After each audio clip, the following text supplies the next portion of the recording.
डर एक एहसास में आपका स्वागत है। इस चैनल पर आपको देखने को मिलती हैं डरावनी और सच्ची भूतिया घटनाएं। तो अगर आपको ऐसी ही वीडियोस देखना पसंद है तो हमारे इस चैनल को सब्सक्राइब जरूर कर लीजिए। तो अब बढ़ते हैं हमारी आज की कहानी की ओर। मेरा नाम अनिल है और ये मेरी कहानी है। मेरे साथ कई साल पहले ये घटा था और आज मैं इसे आप तक पहुंचाना चाहता हूं। मैं बचपन से हमेशा ही बहुत तेज था, चाहे वो पढ़ाई हो या खेलकूद, मैं हमेशा सबसे आगे ही रहता। शायद मेरा आईक्यू बहुत तेज था।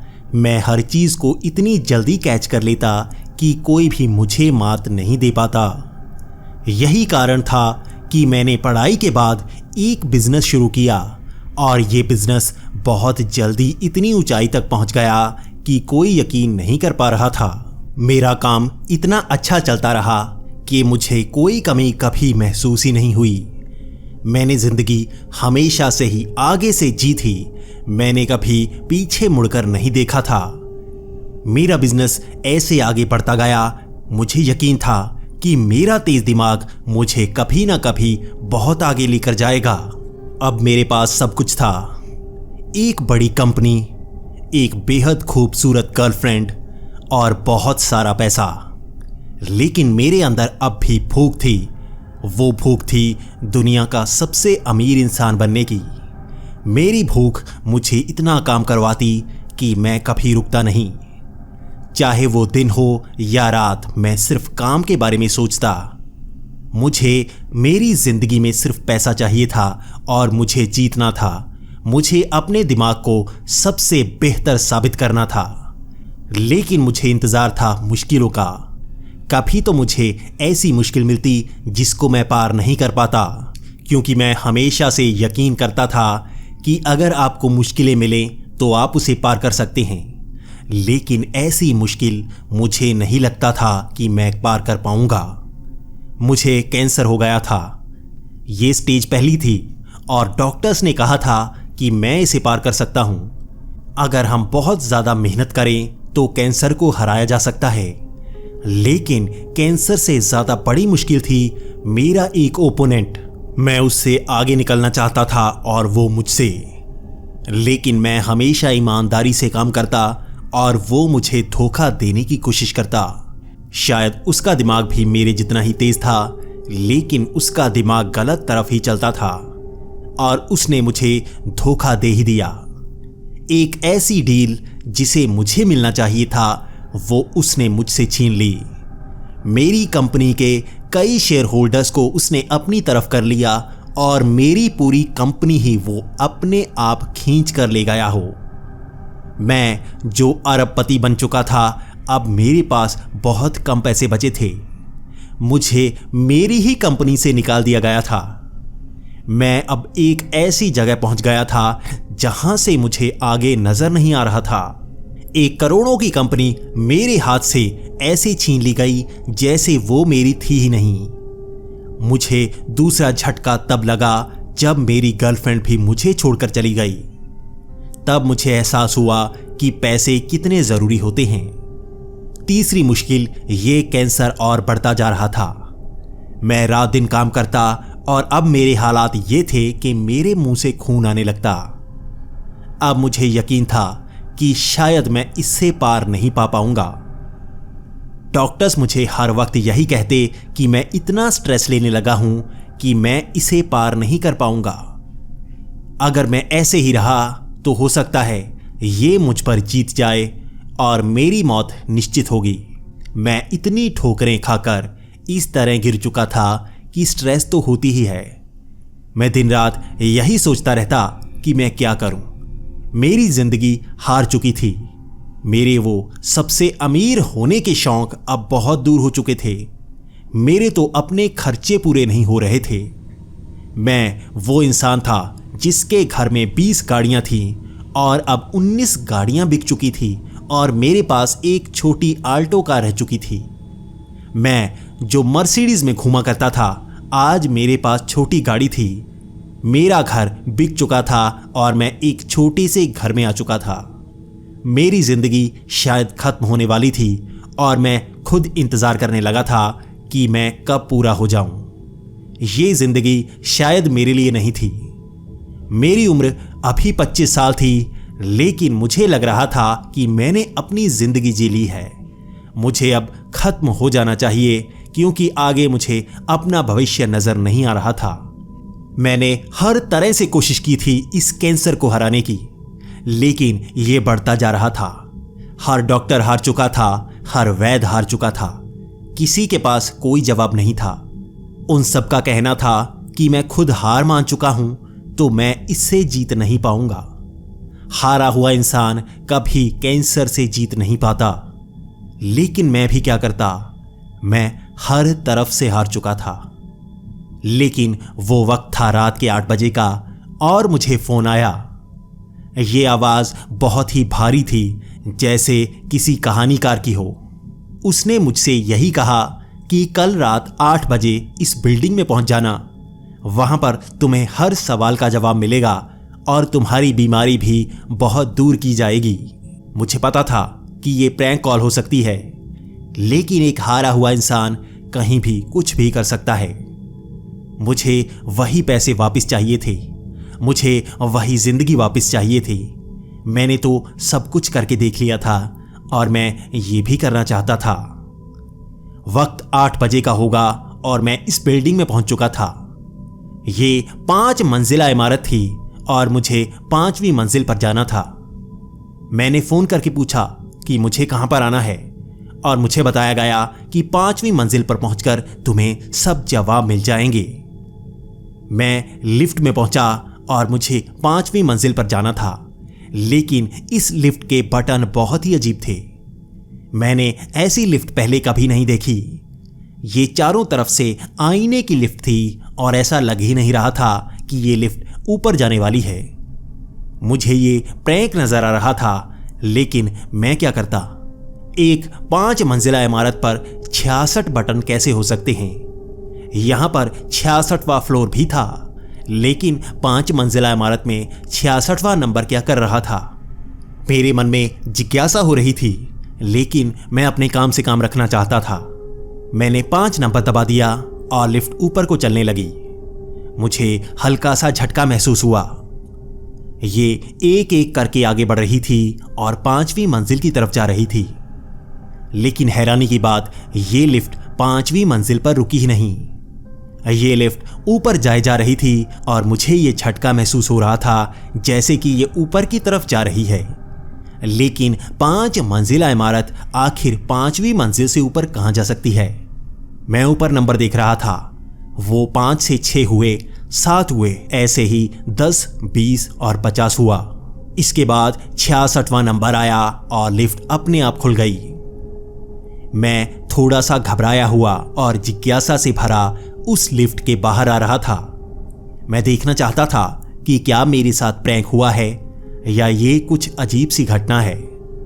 लेकिन मैंने जैसे ही उस लिफ्ट से बाहर पैर रखा तो मुझे सामने वाली वो बिल्डिंग नजर आई। ये तो बिल्कुल ऐसा था कि मैं ऊपर गया ही नहीं और उसी बिल्डिंग के बाहर आ गया। मैंने बाद में कई बटन दबाने की कोशिश की, लेकिन वो लिफ्ट बंद हो चुकी थी। वो तो जैसे पावर कट हो चुकी थी और वो हिल नहीं रही थी। मैं अब थोड़ा सा खींचा हुआ और सोच रहा था कि मेरे साथ ही ऐसा कुछ क्यों हो रहा है। मैंने फोन लगाने की कोशिश की, लेकिन फोन में तो रेंज आ ही नहीं रही थी।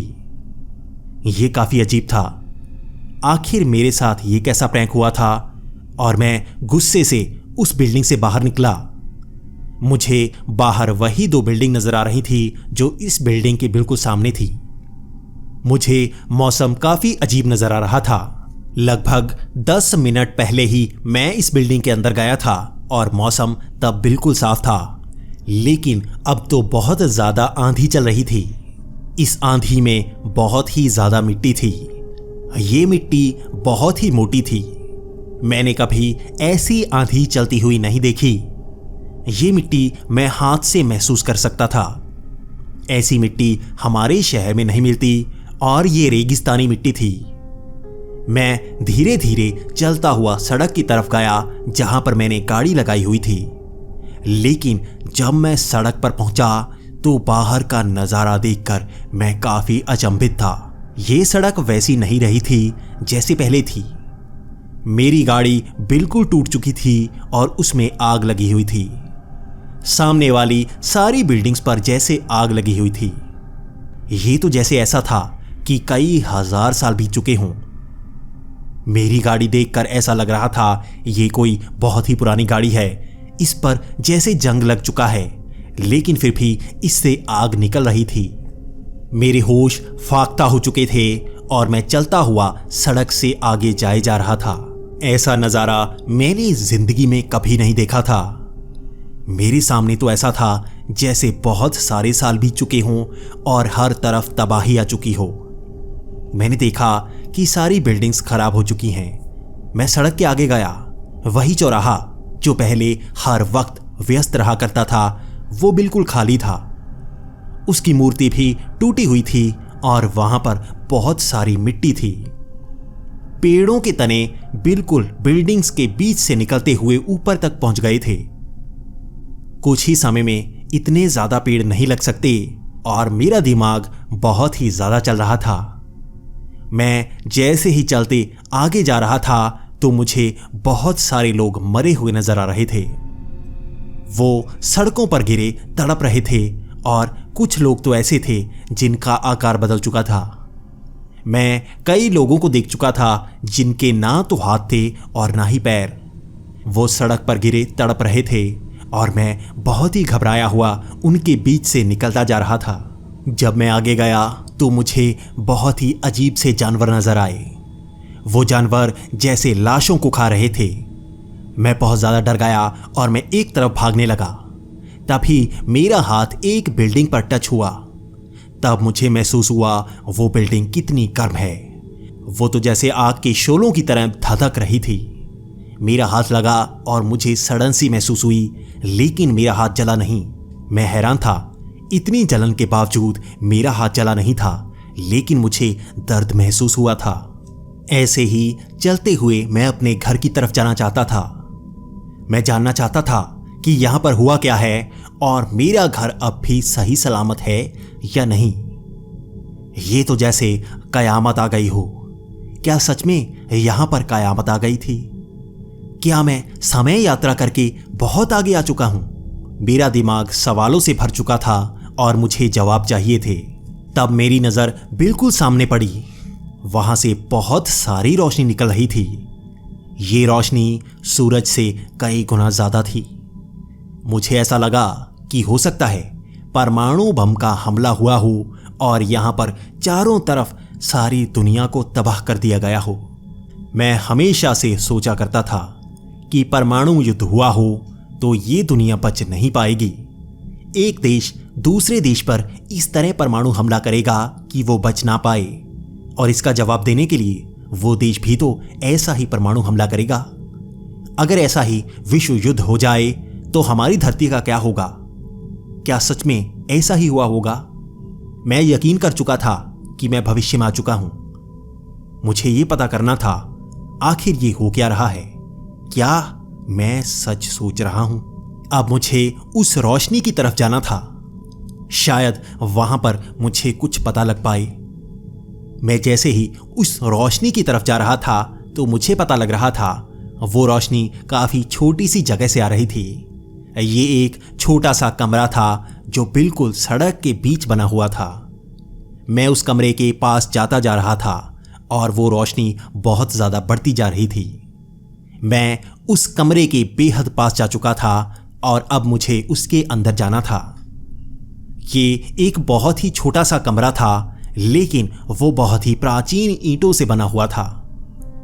उस कमरे के बिल्कुल बीचों बीच बहुत ही पुराना दरवाजा लगा था। ये एक लकड़ी का दरवाजा था जिस पर शैतानों की आकृतियां बनी हुई थी। मुझे अब इसके अंदर तो जाना था।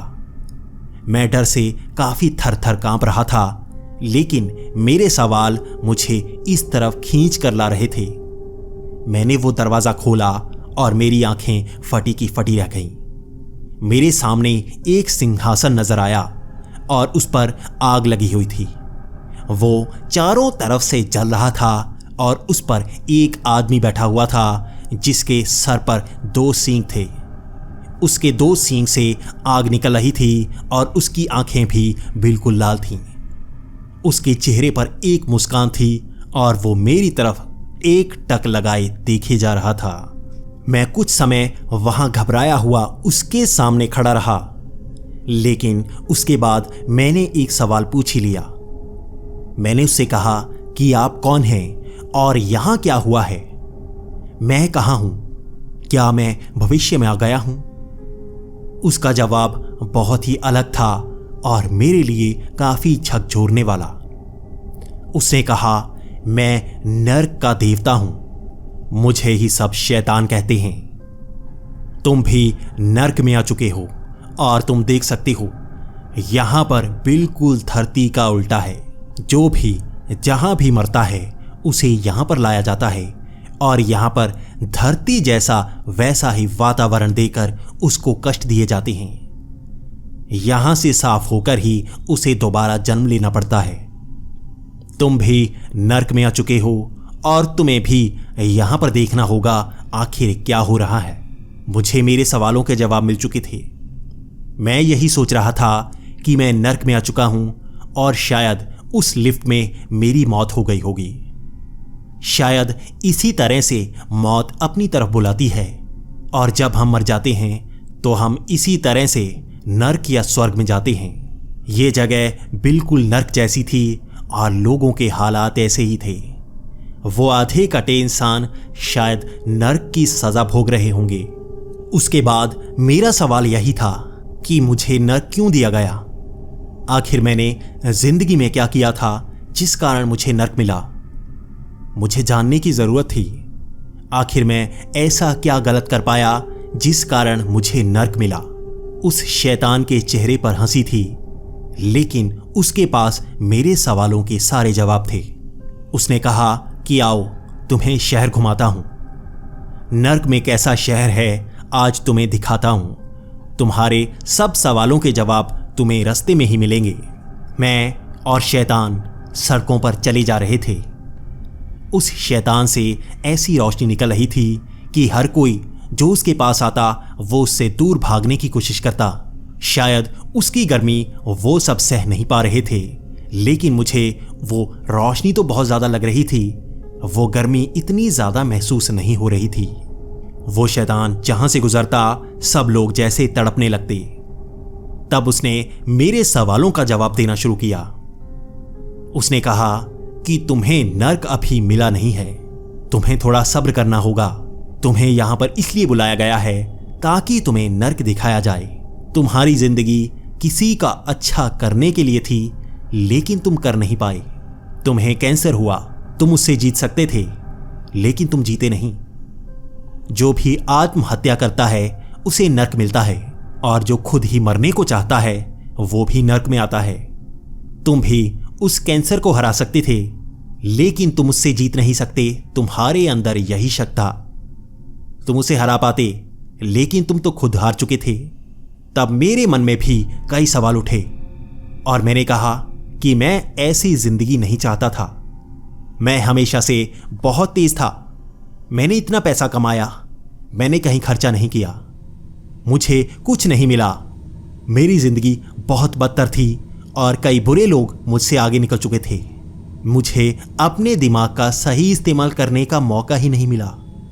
ऐसी जिंदगी मैं नहीं चाहता था और शायद अब मुझे मर ही जाना चाहिए था ताकि मैं अगली जिंदगी जीता। मैं हमेशा से अच्छा इंसान बनकर रहा, मैंने कभी किसी का बुरा नहीं किया। तब वो शैतान मेरे साथ सड़क पर चले जा रहा था। वो मुझे अपने सामने वाला एक पेड़ दिखाने लगा।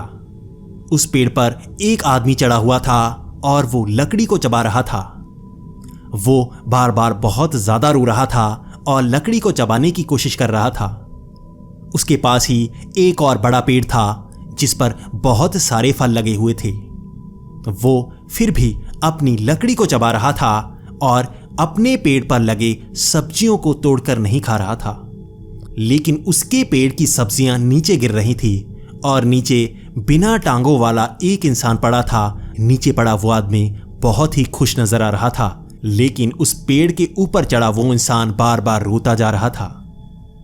तब उस शैतान ने कहा कि वो देखो, तुम्हारा हाल भी ऐसा ही था। तुम नहीं जानते ये सड़क कितनी गर्म है और बिना पैरों वाले इंसानों का क्या होता है। वो इतनी सड़न, इतनी गर्मी से दर्द में करा रहा होगा, लेकिन फिर भी वो गली सड़ी सब्जियों का मजा ले रहा है। आखिर उसके पास एक ही चीज है जिसका वो आनंद ले रहा है, लेकिन पेड़ पर चढ़ा वो आदमी उस गर्मी से तो बच रहा है, लेकिन वो अपनी ताजी सब्जियों को नहीं खा रहा। वो उस सूखी लकड़ी को खा रहा है। वो हमेशा ही अपने साथ वाले पेड़ को देखता जा रहा है जिस पर फल लगे हैं, और उस फलों को देख वो ललचा रहा है, लेकिन उसे वो खा नहीं सकता। इसे नर्क में ऐसी ही सजा मिली है और ये ऐसा ही दुख सहता रहेगा। तुम्हारा हाल भी ऐसा ही था। तुम हमेशा से तेज दिमाग नहीं थे। तुम्हें क्या लगता है तुम्हारा तेज दिमाग तुम्हारी कोई करामात है? ये तुम्हारे मौके हैं जो भगवान ने और मैंने तुम्हें दिए हैं। मैं तुम्हें बहुत पहले मार सकता था। मैं बच्चों को भी मार देता हूं। अगर मुझे लगता है कि उनके साथ भविष्य में बहुत बुरा होने वाला है तो मैं पहले ही उन्हें बचपन में उठा लेता हूं। लेकिन तुम्हें मौका दिया गया, तुम्हें आगे बढ़ने का मौका दिया गया। तुम्हें लगता है तुम्हारा तेज दिमाग तुम्हारी करामात है तो तुम गलत हो। तुम्हें मौका मिला अच्छे स्कूल में पढ़ने का, तुम्हें मौका मिला कॉलेज जाने का। तुम्हारे पास पैसे हमेशा से रहे, तुम हमेशा उसे कम कहते रहे, लेकिन तुम्हारे पास बहुत पैसे थे। तुम्हें पूरा मौका दिया गया और तुमने बहुत बड़ा बिजनेस बनाया। तुम किसी की मदद कर सकते थे, लेकिन तुम कभी खुश रहे ही नहीं। तुम्हें इतना पैसा मिला, तुम्हें एक अच्छी गर्लफ्रेंड मिली, तुम्हें सब कुछ मिला, लेकिन तुम तो खुद हारे हुए थे। मैं फिर भी सवाल पूछ रहा था कि आखिर मैं कैसे हारा था। मुझे ये बीमारी मिली, मेरे पैसे मुझसे छीन लिए गए। तब उस शैतान ने कहा कि वो पैसे तुम्हारे थे नहीं, वो तुम्हारे पास आए थे कहीं आगे जाने को। तुम उसे संभाल कर नहीं रख सकते। तुम्हें लड़ना चाहिए था। ये जिंदगी तुम्हें मैंने और भगवान ने दी है और तुम्हें कई हिस्सों में जिंदगी मिली। तुम कई बार मर सकते थे, लेकिन तुम्हें बचाया गया। फिर भी तुम इसी तरह से खुद हार कर यहां आए। क्या तुम खुद को बचा नहीं सकते थे? तब मैंने कहा कि भले ही मैं ऐसा हूं, लेकिन मैंने किसी का बुरा नहीं किया। इस पर उस शैतान ने कहा कि तुम्हें लगता है कि तुमने किसी का बुरा नहीं किया? तो सुनो, तुम्हारे पास इतने पैसे थे कि तुम लोगों की मदद कर सकते थे। इस महामारी ने इतने लोगों को मारा, कई पैसे से मरे तो कई दवाइयों की कमी से।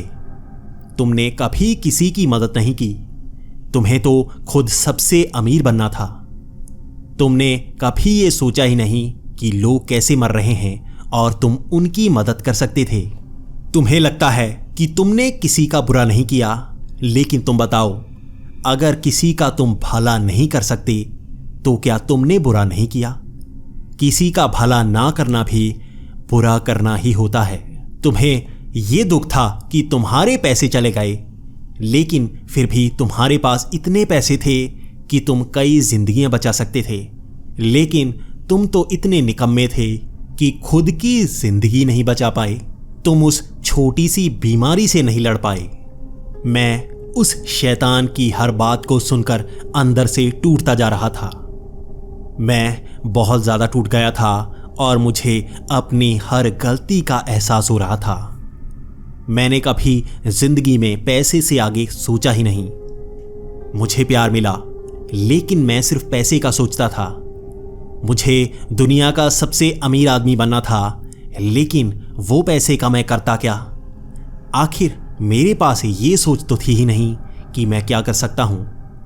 अब भी मैं इतना घाटा सहकर इतना अमीर था, लेकिन मुझे इसका एहसास नहीं था। लेकिन अब बहुत देर हो चुकी थी। मैं नर्क में था। मुझे मेरी गलती का पता था और मैंने उस शैतान से बस इतना ही कहा कि मैं जानता हूं मेरे हिस्से का नर्क मेरी जिंदगी में आएगा। मेरे पास मौका था, मैं उसे भुना नहीं पाया। अब इस नर्क को भी मुझे भोगना ही होगा। आप बस इतना बता दीजिए कि कब तक, आखिर इस नर्क को मुझे कब तक भोगना पड़ेगा और मुझे कौन सी सज़ा मिलेगी? क्या मेरे हाथ पैर सलामत होंगे? क्या मैं उस पेड़ के ऊपर होऊंगा या पेड़ के नीचे? क्या मुझे भी अब जलन महसूस करनी होगी? क्या मेरा समय अब शुरू हो जाएगा? तब वो शैतान बहुत देर तक कुछ बोल नहीं रहा था और कह रहा था कि आओ तुम्हें कहीं लेकर चलता हूं। हम दोनों ऐसे ही सड़क पर चले जा रहे थे। तब मुझे ध्यान में आया कि उस शैतान ने मुझे पूरा शहर घुमा दिया था और अब वो मुझे उसी बिल्डिंग के पास ले आया था। तब मैंने कहा कि हाँ, मैं भी इसी लिफ्ट से आया हूं। क्या आप सभी को यहीं से लेकर आते हैं? क्या सब मरने के बाद इसी तरह से नर्क में आते हैं? तो वो अपने चेहरे पर मुस्कान को मिटा नहीं पा रहा था और उसने कहा कि जाओ उस लिफ्ट में चले जाओ। तो मैंने उससे कहा कि आखिर मैं वहां क्यों जाऊं? तो उसने कहा कि तुम्हारी जिंदगी खत्म नहीं हुई है, ये तुम्हारा आखिरी वक्त था। उस कैंसर ने तुम्हें लगभग हरा ही दिया था। तो मैंने सोचा तुम्हें एक बार दिखा दूं कि तुम्हें क्या मिलने वाला है। शायद इसके बाद तुम अपने आप को रोकने की कोशिश करो। तुम्हारी जिंदगी अभी बची है, लेकिन बहुत कम। क्या तुम इस छोटी सी जिंदगी को लंबी खींच पाओगे? क्या तुम कुछ कर पाओगे? मैं बिल्कुल सामने लिफ्ट के अंदर उस शैतान के इन जवाबों का इंतजार कर रहा था। उसके शब्द बहुत ही गहरे थे और मैं जैसे बदल सा चुका था। तब मैंने सिर्फ इतना ही कहा कि तुम तो शैतान हो, तुम मुझे वापस क्यों भेज रहे हो? तुम्हारा तो काम है बुराई फैलाना और तुम्हें तो मुझे मारना चाहिए। तुम क्यों मुझे वापस भेज रहे हो? तो उस शैतान ने कहा कि हर किसी का काम होता है, शैतान का भी काम है। मैं नर्क में तुम लोगों को लेकर आता हूं, लेकिन मैं बुरा नहीं हूं। मुझे तुम्हें मारना नहीं पड़ता, मैं सिर्फ तुम्हें सुधारता हूं। तुम्हें दोबारा जिंदगी दी जाती है। तुम्हें क्या लगता है स्वर्ग में क्या होता है? नर्क में तो मैं तुम्हें सुधार देता हूं। तुम नहीं जानते स्वर्ग में क्या होता है। अगर तुम अपनी जिंदगी में कुछ अच्छा कर पाए तो तुम दोनों देख सकोगे। इतना कहते ही वो लिफ्ट अपने आप बंद हो गई और वो फिर से चल रही थी। मैं घबराया हुआ नीचे बैठ गया था और थोड़ी देर बाद वो लिफ्ट खुली और मेरे सामने वही 2 बिल्डिंग्स थी। मैं चलकर सड़क पर गया और हैरान रह गया। मेरी गाड़ी बिल्कुल सामने पड़ी थी और ये सड़क चल रही थी। ये तो जैसे मैं वहीं पर वापस आ गया था। मैं गाड़ी लेकर घर को गया और मुझे सब कुछ सही नजर आया। तब मुझे ऐसा एहसास हुआ जैसे मैं जिंदगी में वापस आ गया हूं। जो अलग था वो बाहर नहीं, मेरे अंदर था। मैं बदल चुका था। उसके बाद 1 महीने के अंदर मैंने कैंसर को हरा दिया। मेरे पास बहुत सारे पैसे थे। मेरे पास इतने पैसे थे मैं लोगों की मदद कर पाता। मैंने उसी महीने एक एनजीओ खोल लिया। मैं लोगों की मदद करना चाहता था। मैंने शायद सारे के सारे पैसे उसी एनजीओ में लगा दिए होंगे और मैं कई लोगों की मदद कर चुका था। लेकिन बड़ी हैरानी की बात, मेरे पैसे लगभग खत्म हो चुके थे और मुझे जरा भी गुस्सा नहीं आ रहा था। मुझे तो खुशी हो रही थी कि मैं अलग अलग जिंदगी जी रहा हूं। और तभी मुझे ये खबर मिलती है कि मैं वो केस जीत चुका हूं जिसमें मेरे साथ फ्रॉड हुआ था। अब मैं उस कंपनी को वापस पा चुका था जिसे मैंने बनाया था। लेकिन मुझे अब दुनिया का सबसे अमीर आदमी नहीं बनना था। मैं हमेशा अपना एनजीओ चलाता रहूंगा और ऐसे ही खुशी बनाता रहूंगा। मुझे नहीं पता मुझे नर्क मिलेगा या स्वर्ग, लेकिन शायद अगर मुझे नर्क भी मिला तो मुझे अच्छा लगेगा। मुझे पता है नर्क में भी मेरा एक दोस्त मेरा इंतजार कर रहा है, जिसे मुझे जवाब देना है कि उसकी दी हुई जिंदगी का आखिर मैंने किया क्या।